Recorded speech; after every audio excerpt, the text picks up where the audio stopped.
Hello, I'm Michael Mayer from VocalWisdom.com, and in this video I'm going to talk about the sweet attack. The sweet attack is a particular way of starting the voice. I learned this from my research into the teachers of UC Beerling, in particular Joseph Hislop, and in his teacher, he learned this concept from his teacher Gilles Brat, who is probably most well known for his association with Kirsten Flagstad. Joseph Hislop not only taught UC Beerling in his early professional ages. UC Beerling's original teacher was his father, but after he had graduated from the opera school and was preparing some of his first professional performances, he would coach with Hislop and learn some things from him. And Hislop also is maybe not positively well known as the original teacher of Birgit Nielsen, because she has been quite vocal, or had been quite vocal, in her displeasure with Hislop's teaching. I believe it mostly has to do with the way he treated her. He didn't treat her particularly well. But after she figured some things out on how to more appropriately utilize what he was teaching her, she really, that's when she really became, the great singer that we all know her as. So this concept of the perfect attack, first off, attack is a term we don't hear that often anymore. Modern pedagogy has kind of gravitated away from the concept of attack, probably mostly because of kind of attack is has sort of a violent connotation to it. The unfortunate thing about that is that attack is really an appropriate term, though, because we need to have a pretty almost aggressive but a very definite sort of attitude when we're starting the voice in order to get the reflexive response of the body. If we're too passive, too tentative, we take too long, this is not going to ever really elicit the spontaneous reflexive action that at least that this approach is going for. So attack is still a pretty valid term for us to think of. And then the term that conditions that, the sweet attack, is really kind of where the secret lies. If you think about, because what this is doing is it's giving us a way to refer to the particular adjustment, the particular condition we want the voice to be in when we start it. We can feel, if we think about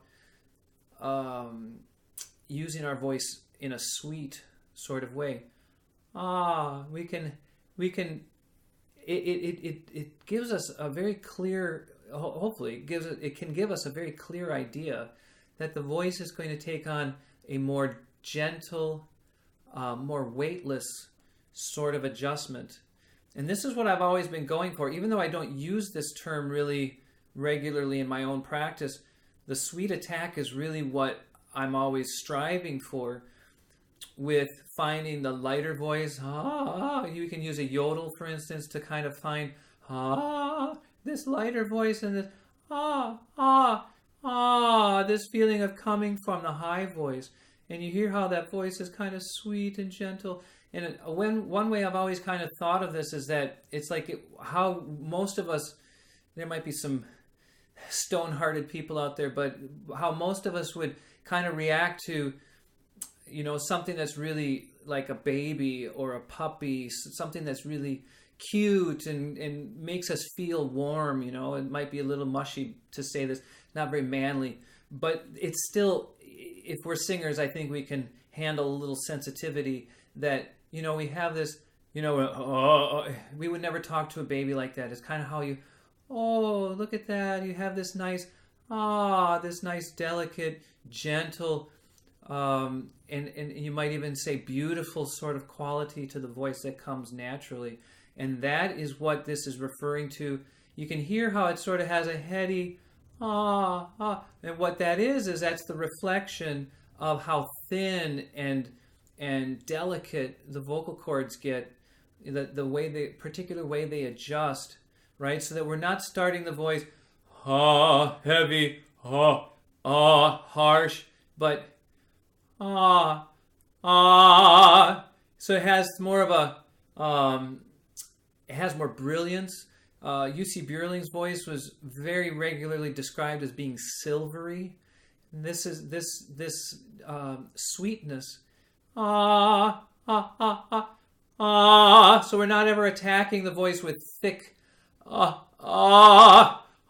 thick, heavy vocal folds. We're not ever attacking it with a really deep, weighted down with lots of breath sort of quality. It has a much lighter, and when we hook this up, it can still be quite, intense, but the weightlessness of it makes it effortless, if we balance this right, at least. So that's the goal. So the sweet attack is this kind of this particular configuration of the voice. I always like to come from the light voice, kind of a laughing, lilting sort of quality. And you can hear how when the voice gets weightless like this, it gives more of that sparkling,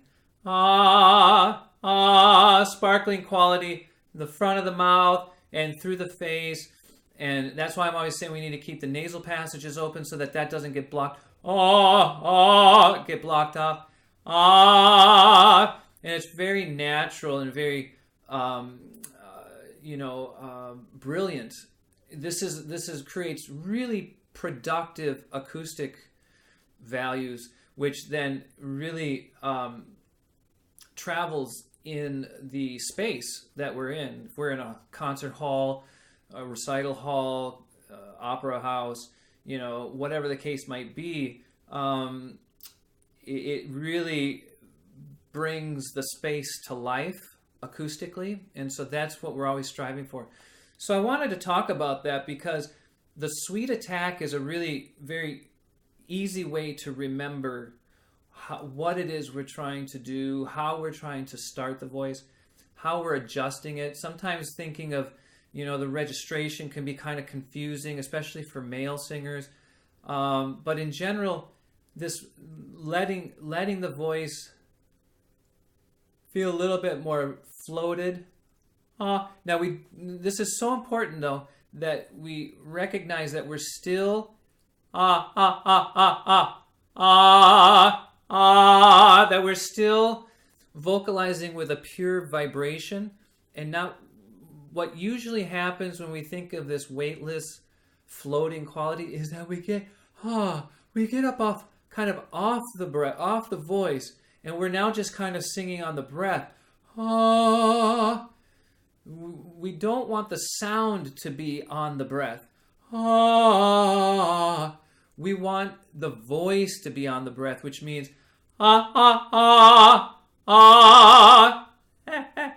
see that?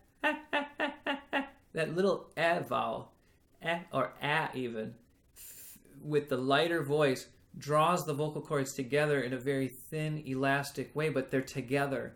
It's not it's not all breathy. We don't make the voice weightless by making it breathy. That's just disconnected. So it's really important that we kind of understand these different aspects of putting it together. We want the vocal cords to actually make contact, be clean and close together, but we don't want them doing that in a thick, heavy sort of way. Then we get that stiffness that is really noticeably undesirable. So we want light, elastic, weightlessness, but then we don't want that to cause us to disconnect and kind ah. So getting kind of the productive qualities of both aspects. So we got the connectedness and the security, but also the elasticity and the weightlessness of. So we've got these two basic qualities working together. And so that's what so much of what I teach is really striving for, because once we can get the security of the voice in that weightless, elastic condition, then that makes singing really pretty effortless. And it opens us up to more easily accessing our high range. It also, interestingly enough, has a really positive influence on our low range, because the low range tends to get breathy, especially with higher voices. But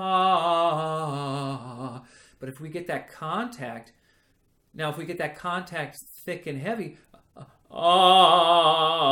it sounds a little like we've got a little bit of a pressed type of phonation going on. But if we and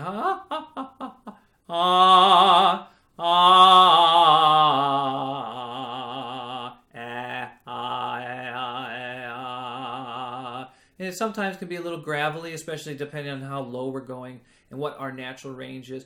But even still, if that's a much better phonation than I would normally get if I was singing in, like, my old habitual way when I was young, before I understood these things. So, and I've noticed this in basses that I've worked with, that when we work this lighter voice, that has a significantly positive effect on the low range, which is really, you wouldn't necessarily expect that. So the sweet attack is a concept that is really helpful to kind of retain that and refer to that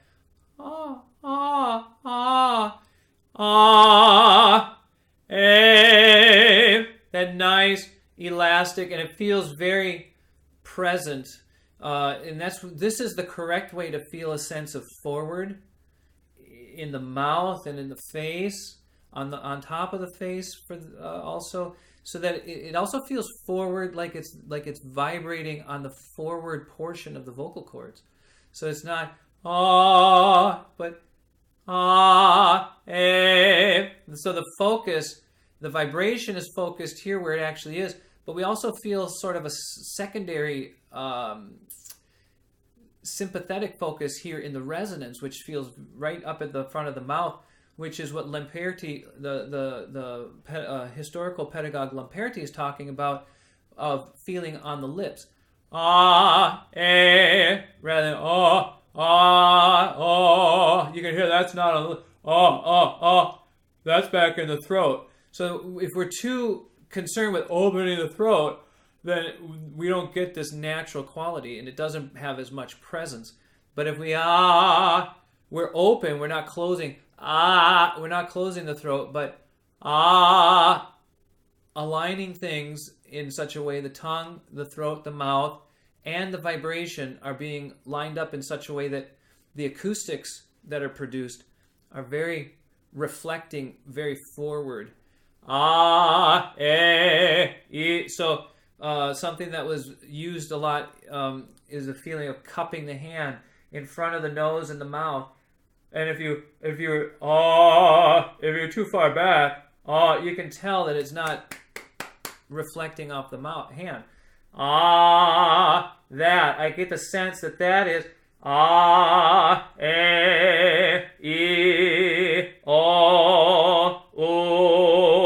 get the sense that that's all reflecting all the way out, and it's reflecting off the inside of my hand. So that's a helpful tool to feel this sense of tonal placement that happens naturally with a good production. I'm not saying that we should immediately be trying to go right for placement. We need to produce the voice well. And this is what I like to call the musical instrument aspect of it. Where we have the vibration is nice and thin, and and that sweet voice feeling. The breathing is reacting naturally.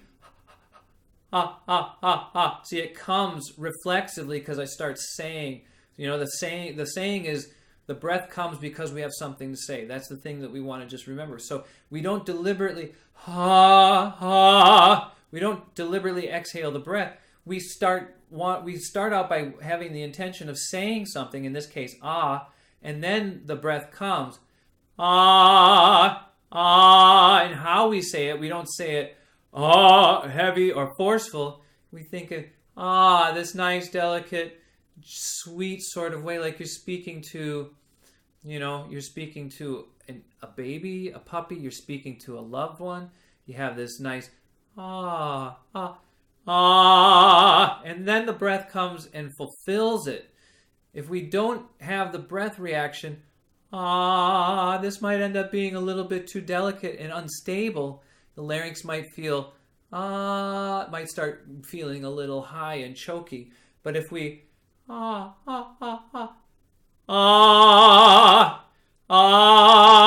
if we complete it with a full reaction, then we get this nice combination of vibrancy and intensity, but also effortlessness and weightlessness and brilliance. So, and also beauty, because it has that sweetness to it. So that's the use of that concept, and I think it can be really helpful, and it can be a really kind of a shortcut to getting to this that I'm always talking about, because just the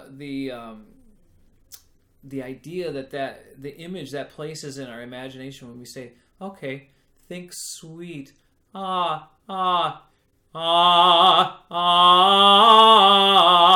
than heavy or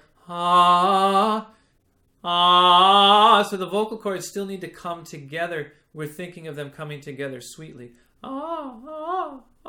This sort of cooing and gentle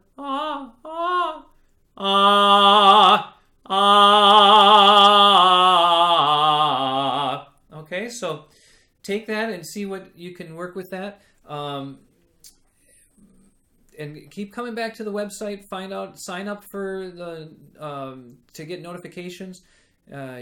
Take advantage of whatever free offers I have to go along with that, and keep in touch and let me know how this information has affected you in your understanding of the voice. Okay, I hope to hear from you soon. Thanks.